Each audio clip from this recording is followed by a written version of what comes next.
Welcome to logical sect. दुनिया पर काबू करने की चाहत अमेरिका को एक और युद्ध के नजदीक ले गई है और इस बार बारी है वेनेजुएला की। वेनेजुएला अमेरिका के पास पड़ने वाला एक देश है जिस पर लगातार अमेरिका स्ट्राइक्स कर रहा है और ऐसा अंदेशा है कि भविष्य में ये दोनों देश एक फुल फ्लेजेड वॉर की तरफ बढ़ रहे हैं। इसका कारण क्या है और अमेरिका दरअसल चाहता क्या है? अमेरिका पिछले कई दशकों से ऐसे प्रयास करता रहा है दुनिया के अलग अलग देशों के साथ, जहां उसने रेजिम चेंज करने की कोशिश की और जब वो नहीं कर पाया तो उस देश के ऊपर सैंक्शंस लगाना, उसके व्यापार को नुकसान पहुंचाना और अल्टीमेटली एंटी नेशनल एक्टिविटीज उस देश में करा करके किसी भी राष्ट्रीय नेता की छवि को खराब कर वहां अपने पपेट को बैठाने की कोशिश करता है। वेनेजुएला के साथ भी ऐसा ही कर रहा है। वेनेजुएला अमेरिका के पास पड़ता एक देश है। अगर हम दुनिया के नक्शे को समझे तो ये दुनिया का नक्शा है, यहां हमारा भारत है और ये अमेरिका है। अमेरिका के नीचे दक्षिण अमेरिका में एक देश पड़ता है वेनेजुएला। ये वेनेजुएला है और ये अमेरिका है, इनके बीच में एक सागर पड़ता है। यहां पर वेनेजुएला के कुछ शिप्स थे। अमेरिका ने उन शिप्स को यह कहकर टारगेट किया कि वो ड्रग कार्टेल चला रहे थे और ड्रग लेकर के जाने वाले वेसल्स को हमने टारगेट किया है। उनकी आर्मी ने इनको स्ट्राइक डाउन किया है, यूएस नेवी भी इसमें संलिप्त थी। अब दोनों तरफ से बयानबाजियां हुई। बाद में यूएसए ने इसको जस्टिफाई करने की कोशिश की और कहा कि जो बोट स्ट्राइक हुई है वो ठीक हुई है, लेकिन ट्रंप कुछ और बयान दे रहे हैं। उन्होंने कहा कि जो राष्ट्रपति है, वहां के हेड ऑफ द स्टेट है, उनको अपनी पावर छोड़ देनी चाहिए। इसके बाद यूएस ने जो अटैक किया उसमें जितने लोग मरे उनको लेकर के दुनिया भर से प्रतिक्रिया आनी शुरू हो गई। लोगों ने कहना शुरू किया कि इतने सारे लोग मर रहे हैं, इसका कारण क्या है? अगर कोई ड्रग कार्टेल चल रहा है तो उसको आप पकड़ क्यों नहीं पा रहे हैं? ये पकड़ते इसलिए नहीं है क्योंकि अमेरिका का प्लान कुछ और है। अमेरिका दरअसल दुनिया पर कंट्रोल करना चाहता है और इस बार वेनेजुएला पर करना चाह रहा है, क्योंकि बहुत साल हो गए वेनेजुएला उसके कंट्रोल से बाहर है। अब अमेरिका अफगानिस्तान से निकल गया, भारत के मामले में कामयाब नहीं हो पाया, बांग्लादेश में जो करना चाहता था उसने कर दिया। इसके अलावा जो भी देश चाइना, रशिया या इंडिया के करीब आने की कोशिश करता है उसे टारगेट करने की कोशिश अमेरिका करता रहता है और वेनेजुएला के साथ भी यही हो रहा है। ये देश रशिया, इंडिया, चाइना के ज्यादा नजदीक लगने की कोशिश कर रहा था और सो कॉल्ड लेफ्ट में जाने की कोशिश कर रहा था, जबकि अमेरिका चाहता है कि वो उसके हितों के साथ अलाइन हो। अगर वो नहीं होगा तो उसे इसका नतीजा भुगतना पड़ेगा। अब ये जो रिसेंट स्ट्राइक्स हुए हैं ये किए गए यूएस मिलिट्री के द्वारा और यूएस की नेवी के द्वारा। इसके अलावा अमेरिका ने वेनेजुएला के नजदीक अपने फाइटर जेट्स, जिन्हें F-35 फाइटर जेट कहा जाता है, उन्हें भी डिप्लॉय कर रखा है। और इसके अलावा जो ऑपरेशन सदर्न स्पीयर है, इसके अंडर उन्होंने यूएसएस के जेराल्ड आर फोर्ड को भी रख रखा है वहां पर, कि अगर अटैक करने की आवश्यकता पड़ी तो हम एयरक्राफ्ट के जरिए और नेवी के जरिए वहां पर अटैक करेंगे। हमें समझना यह है कि यूएसए दरअसल ये पावर चेंज क्यों करता है और पावर चेंज करने के तरीके कौन से हैं। और वेनेजुएला के साथ उसका पहला स्ट्राइक नहीं है जो यूएसए ने किया है, इससे पहले भी ये कर चुका है और इसकी जिम्मेदारी यूएसए ने ली है। वेनेजुएलियंस का कहना है कि अमेरिका उनके देश में करप्ट ऑफिसर्स को बैठाता है और उन लोगों को खरीदने की कोशिश करता है जो देश के खिलाफ काम कर सकते हैं या जिन्हें पैसे के लालच में अपनी तरफ मिलाया जा सकता है। इसको वेनेजुएलियंस कार्टेल द लोस सोल्स कहते हैं, यानी कि करप्ट ऑफिशियल्स। तो ऐसे लोग अपने अंदर मिलाता है जो बिकने को तैयार होते हैं। इसके अलावा ट्रेन द अरागवा गैंग, इसे टेररिस्ट कहा जाता है। अमेरिका खुद ही लोगों को डिप्लॉय करता है, खुद ही उनसे अटैक करवाता है, बाद में उनको पकड़ने के नाम पर किसी भी देश में रेजिम चेंज करने की तरफ बढ़ जाता है। अभी इन दोनों देशों के बीच में जो हिस्ट्री रही है वो भी थोड़ी सी उथल पुथल भरी रही है। वेनेजुएला को कंट्रोल यूएसए क्यों करना चाहेगा? क्योंकि इतिहास में वेनेजुएला अमेरिका के अंडर रह चुका है। उसके पुराने हेड ऑफ द स्टेट्स जो थे वो अमेरिका के कंट्रोल में काम करते थे और अब वेनेजुएला रशिया, इंडिया और चाइना की तरफ बढ़ रहा है। वॉशिंगटन जब अमेरिका के राष्ट्रपति थे उस समय पर वेनेजुएला का ठीक ठाक फायदा अमेरिकन ने उठाया है। आप एक बात समझिए कि वेनेजुएला में पेट्रोलियम्स की भरमार है और इन्हीं पर कब्जा करने के लिए अमेरिका उतारू है, क्योंकि इतने बड़े भंडार वो किसी दूसरे देश के हाथों में नहीं छोड़ सकता। अगर छोड़ दिए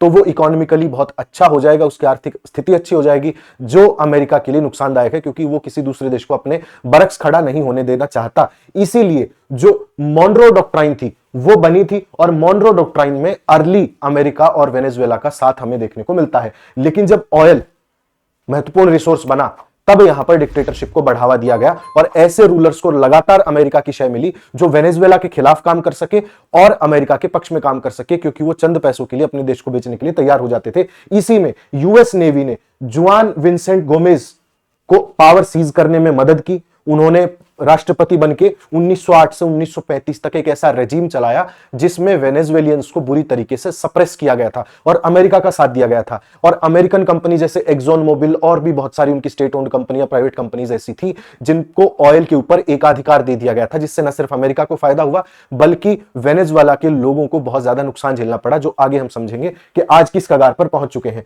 उसके बाद जिमेनेज का एक दौर था 1948 से लेके 1958 तक। मार्कोस पेरेज जिमेनेज इनका पूरा नाम था। इन्होंने भी अमेरिका का साथ दिया, लेकिन उसके बाद पावर शिफ्ट हो जाती है क्योंकि अमेरिका का ध्यान दुनिया के बाकी देशों की तरफ चला गया। और जैसे ही अमेरिका थोड़ा सा डाइवर्ट हुआ, तब वेनेजुएला ने प्रगति शुरू की, उनके ऑयल रिजर्व्स को एक्सप्लोर करके दुनिया के बाकी देशों में बेचना शुरू किया, उनकी आर्थिक दशा अच्छी हुई। उसके बाद अमेरिका ने लगातार यहां रजीम चेंज करने की कोशिश की। इसका पहला एग्जांपल हमें 1998 के इलेक्शंस में देखने को मिलता है, जब ह्यूगो शावेज यहां के राष्ट्रपति बन जाते हैं। और ह्यूगो शावेज ऐसे व्यक्ति थे जो वेनेजुएला के लिए सोचते थे और उन्होंने वहां की आर्थिक समृद्धि और लोगों के भले के लिए काम किया। लेकिन अमेरिका को पसंद नहीं आया कि अपने देश के लिए कोई व्यक्ति कैसे काम कर सकता है, तो उन्होंने उन ह्यूगो शावेज के खिलाफ भी रेवोल्यूशन कराने की कोशिश की, लेकिन इसमें वो नाकामयाब रहे।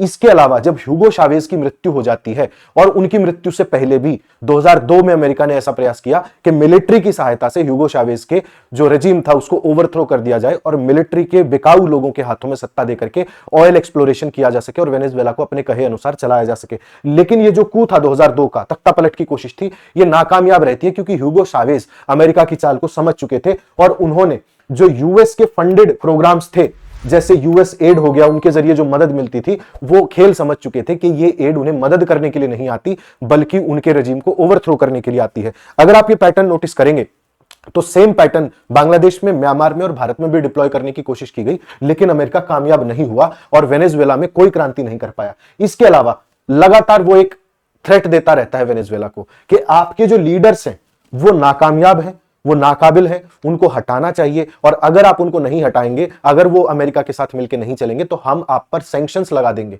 और सैंक्शंस लगाए भी उन्होंने।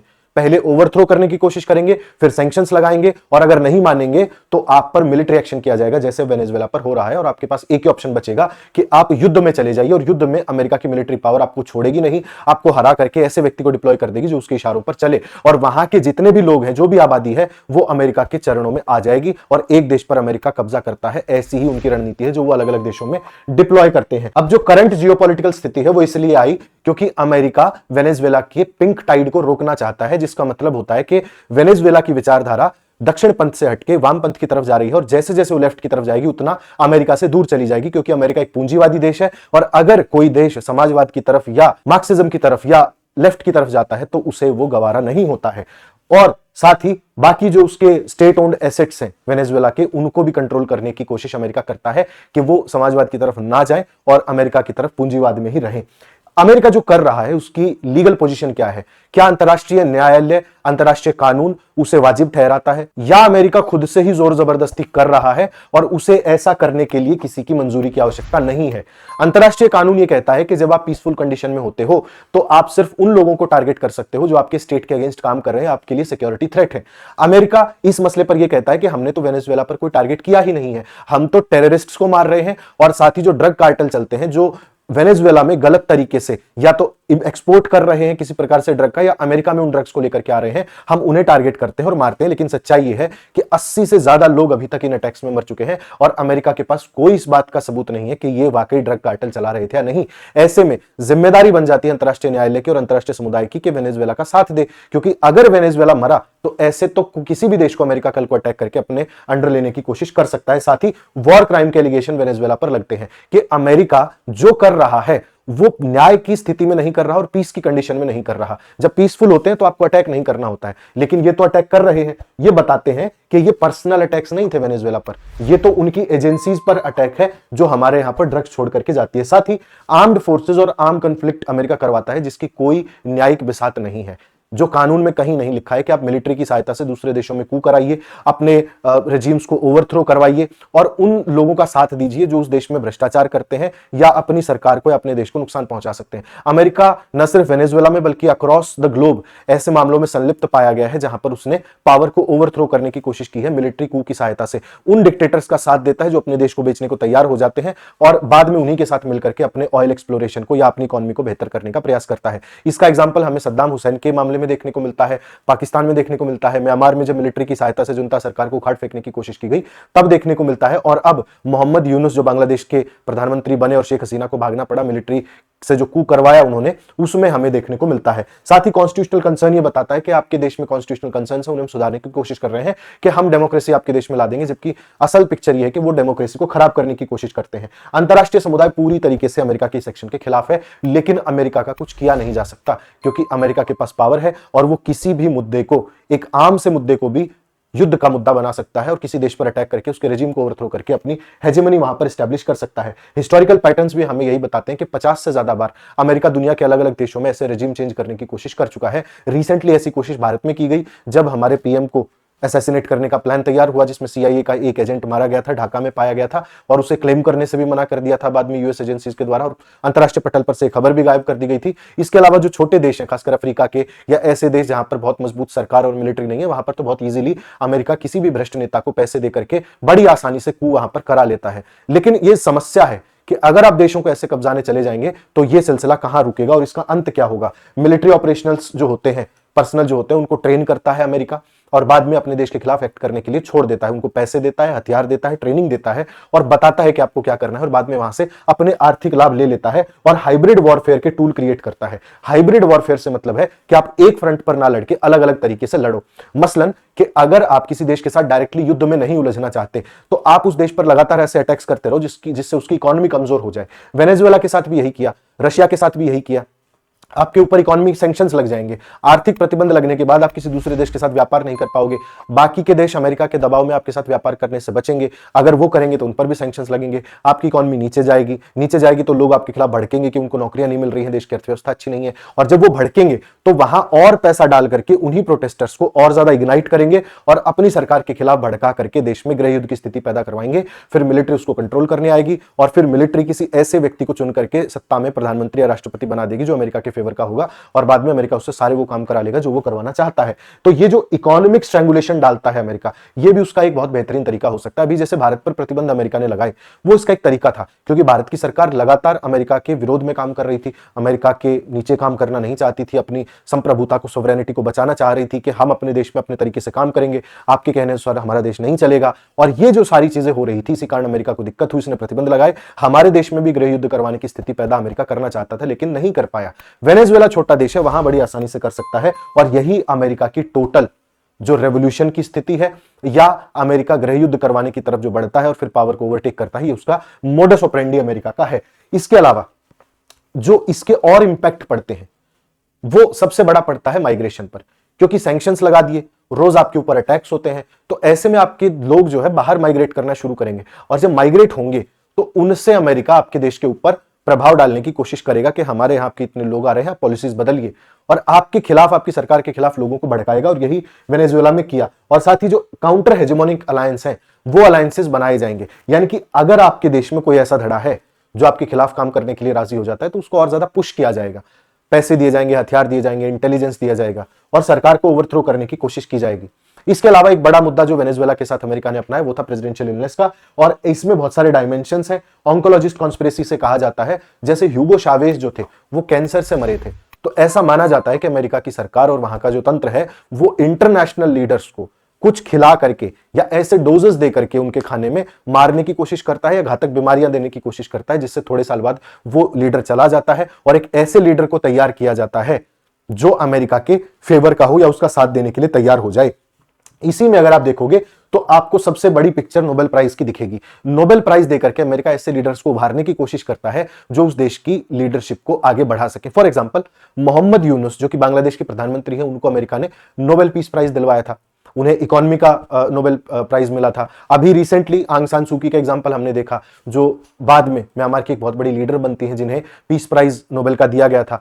ऐसा ही एक नोबेल पीस प्राइज वेनेजुएला की एक महिला को दिया गया था जिन्होंने आगे चल के अपनी ही सरकार के खिलाफ बोलना शुरू किया और कहा कि हमारे जो राष्ट्रपति हैं वो अच्छा काम नहीं कर रहे हैं, उन्हें अपने पद से हट जाना चाहिए, और वो वेनेजुएला के खिलाफ काम करने में लगे हुए हैं। तो ये जो नोबेल पीस प्राइज देकर के एक अल्टरनेट व्यक्तित्व बनाने की कोशिश की जाती है, ये अमेरिका की रणनीति का हिस्सा है।